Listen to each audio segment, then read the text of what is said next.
This next series of videos covers finding the real zeros of a polynomial function. Remember from our previous video what a real zero is. It's the value of x that makes the function value 0, which also means then it's an x-intercept of the graph of that polynomial function. Because remember, that's what the x value does at the x-intercept. It makes the y value, makes the function value 0. So we're looking to find the real zeros of this polynomial function. And I trust that you downloaded the important concepts document that was there on the website.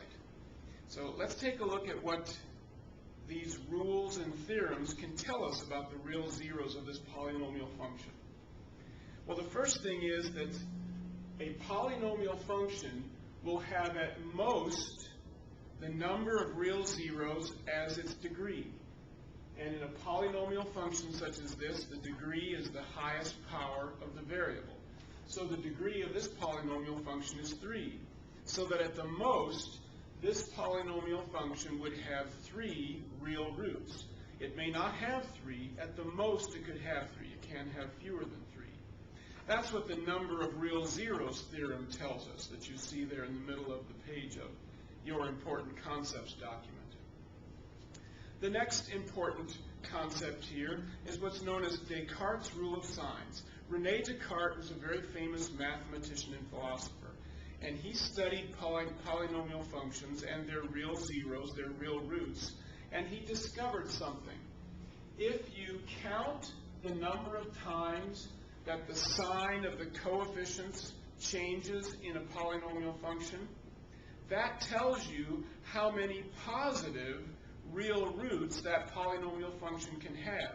It will either have that number of them, or it will have an even number less. So if we look at this polynomial function, we see there's one change. It goes from positive to negative, and then every other sign stays negative. So there's only one change.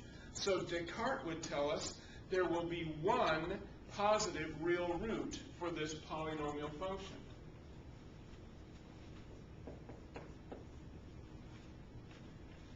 Descartes also learned that if you look at f at minus x, and we've done f at minus x several different times, or more than several different times throughout the quarter. And one thing we learned was that if the power is odd, it changes the term to the opposite of the sign that it had in f of x. If the power is even, no change is made. So when I evaluate f of x at f at minus x, this is the polynomial function that I create.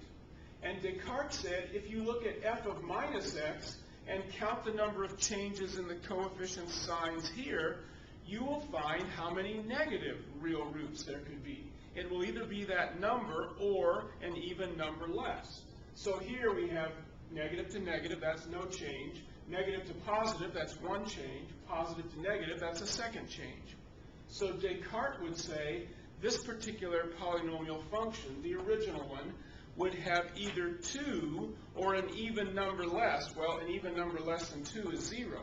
So Descartes, by his rule of signs, would tell us that the original polynomial function f of x will either have 2 or will have 0 negative roots.